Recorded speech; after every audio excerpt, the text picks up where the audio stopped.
I don't know what it is, but I have this strange suspicion that my mind has been separated from my body for some time. The World Gate calls to me. Perhaps I'll find answers there. Strange. This isn't a world I've ever seen before. Wait, he looks like me. Is that where I've been? Well, I'm gonna have to get myself back. Let's go have a chat with me.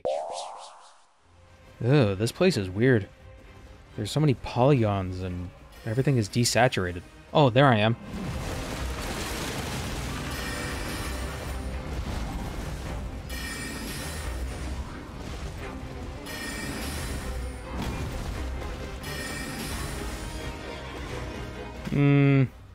That can't be me. He's doing too well.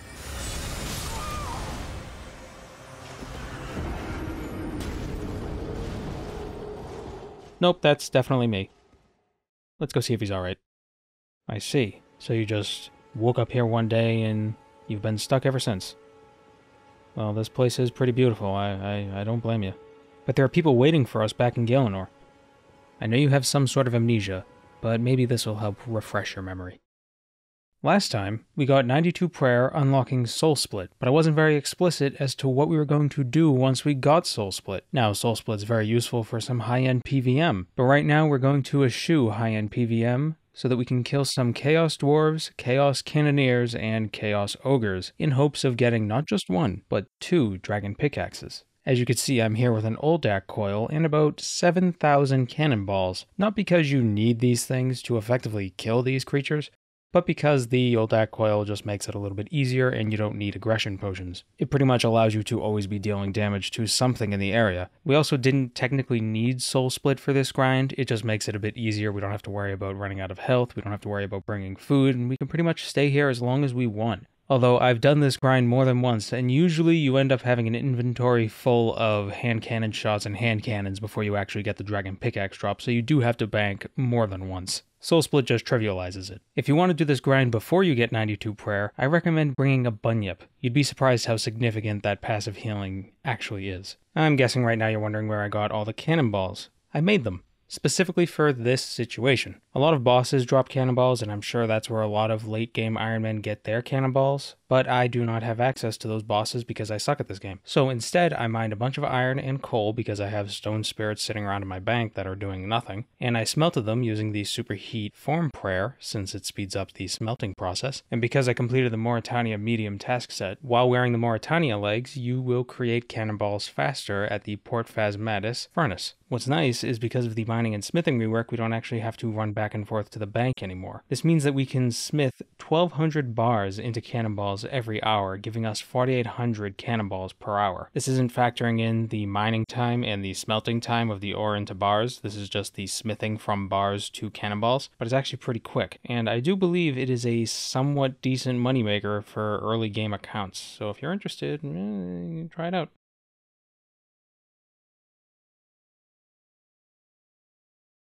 Oh, Dragon Pickaxe. Okay. That was quick. Well, one down.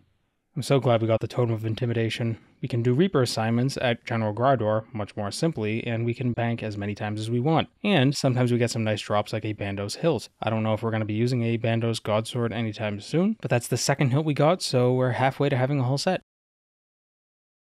Yeah, I'm running out of cannonballs. I used maybe 6,500 already.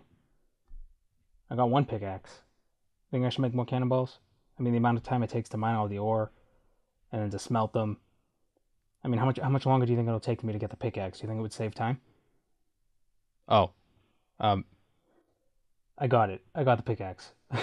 We need 2 dragon pickaxes for the same reason we need 2 dragonmatics. We take one of the pickaxes with a bunch of harmonic dust to Lady Ithel, and she gives us a crystal pickaxe. And then we hop around between worlds searching for these geyser things. We use water spells on them to destroy them, and then we have to mine them, and then every time we mine one, we get some mining experience, of course, but who cares? It's basically just token experience, and an Imcando pickaxe piece. You do that 4 times, and you get 4 pieces. Then you mine in the lava flow mine for a bit, and you have the golden nymph gild your pickaxe. Take the Imcando pieces, a dragon pickaxe, 1 million coins, and of course a red berry pie to Thurgo south of Port Sarim, and he will make you an Imcando pickaxe. Buy a blast fusion hammer for 1 million coins from this dwarf right here. And finally, With 90 smithing, which we don't have, so we're going to have to drink a mature dwarven stout, go to any anvil with both pickaxes and the blast fusion hammer to create the Pickaxe of Earth and Song. Bring an augmenter as well, because that's what separates this pickaxe from the Elder Rune pickaxe. This can be augmented, the Elder Rune pickaxe cannot be augmented. That's why this one's better. And that's why it takes more work to get, especially on an Iron Man. On my first Iron Man, I spent 10 hours getting both pickaxes.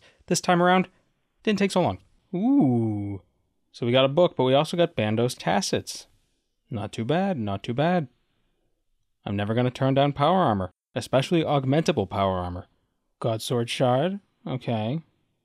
Okay, not as exciting as Tassets, but it's okay. But that was actually the third blade piece we needed, so we can make a Godsword now if we want to. Okay, what we gonna get? What we gonna... Really? Well, I guess that's Bando's components. We can augment it, level it, disassemble it. Would have preferred a chest plate, but I'll make do with what I got. Really? Really? Are you serious? Alright. God damn it. We got another Durzag kill in before Bandos Tassets. Okay, no Bandos, no Tassets. So it's not so bad. But also no ability codex. Well, there's always next time.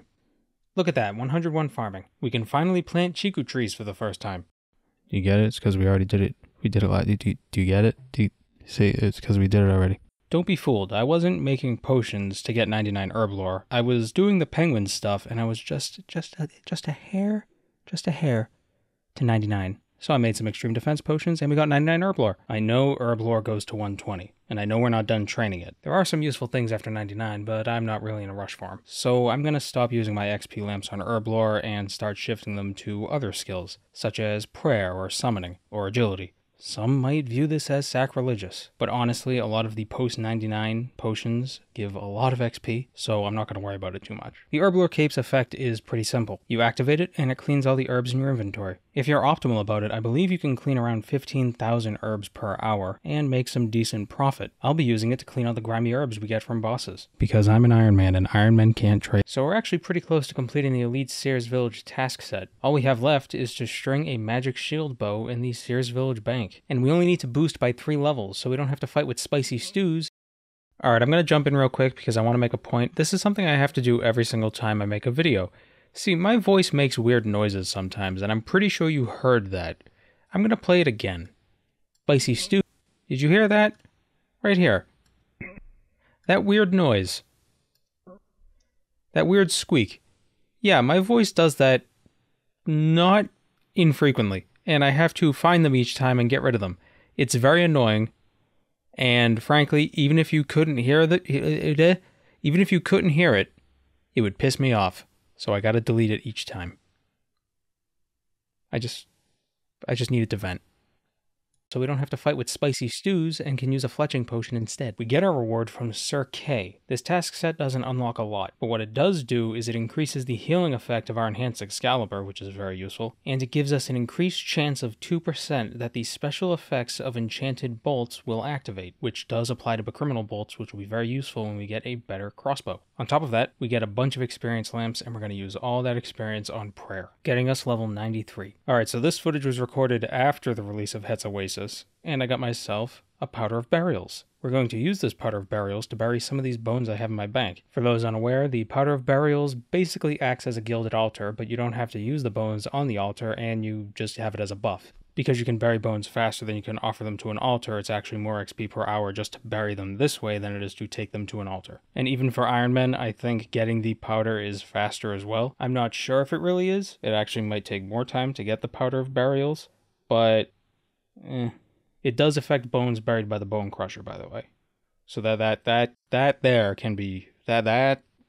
significant. However, it does not affect ashes, unfortunately, and there is some kind of a prayer training meta that involves burying bones and scattering ashes at the same time while using an auto sanctifier. The reason why this is faster is because you can bury bones and scatter ashes in the same tick, or at least just about the same tick. What I'm wondering is if the Powder of Burials supersedes the Auto Sanctifier. So if you have the Powder of Burials buff and you bury a bone with the Auto Sanctifier in your inventory, the XP boost won't stack. But I'm wondering if the Auto Sanctifier will lose a charge or if it will just ignore that and go with the Powder of Burials buff boost instead. The ashes will be affected by the auto sanctifier, so basically you can use 50 ashes with every auto sanctifier and just bury 50 bones alongside the ashes so you can get really fast XP. I do wonder what the max XP would be if you use the best bones and the best ashes if you are really sweaty and focused. They say you can bury 3,600 bones per hour, but I wonder how many you can do with ashes at the same time. Would it just be 7,200 together since you can do both of the same tick? Although it'd probably be less since you have to open the bank more often since you're going through a whole inventory faster, but you can also pair that with a pack yak or some sort of beast of burden. So if you do frost dragon bones, and if you're crazy and you want to use searing ashes from lava strike worms, which give a ton of XP when you sacrifice them on a gilded altar, I really do wonder how much XP you can get in an hour. Somebody should do the math. I'm not gonna. Another Zami hilt. Alright. Like I said, the Powder of Burials doesn't work for ashes, so we're here at the Wilderness Altar, which is basically a gilded altar, but you don't gotta light anything. There's no reason to use gilded altars anymore. Sorry, house parties, you're dead. But we got a bunch of infernal ashes from Krill, because when I get a greater demon task, I go to kill Krill, and he drops a bunch of noted ashes, just normally. But also I have the Death Note relic, so he drops only noted ashes when he does drop ashes. It's great. And we get 94 prayer from our daily Nemi Forest runs. I've only been doing this to max out my Gobi reputation, but the experience is nice. Ooh, yeah. Eat. Ooh.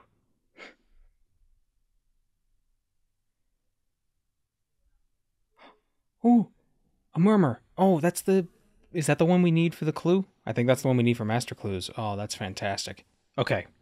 I am sick of collecting bones. I'm going to acquiesce to the meta. I'm going to kill Vyres with my Moritania Legs 4 and my Sun Spear, so we can finally get 95 prayer and unlock Turmoil, Anguish, and the third one. What's the third one?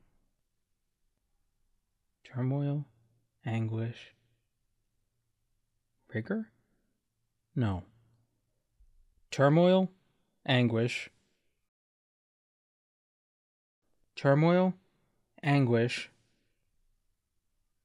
Torment. The third one's Torment. Turmoil, Anguish, and Torment. Okay. Let's kill these Vyres. Our seed aside got us 1 or 2 farming. Salamanders are pretty good XP, we'll talk about it next time. I nearly missed the level, but we got 99 Constitution. Well, 99 HP, but it's called Constitution now. It's been called Constitution for the last decade, but it's still HP. But we're not going to get the skill cape just yet. We're going to hang out here for a bit. After just a few hours of killing Vyres, we finally get 95 prayer, which unlocks Turmoil, Anguish, and Torment. I will never, ever forget that it's Torment, because Torment is eternal. And we also got 99 magic. I've been sitting on this one for a while because I wanted to do a bit, but this video has its own bit, and I kind of don't want to have bits nested within bits, but I'm going to do it anyway.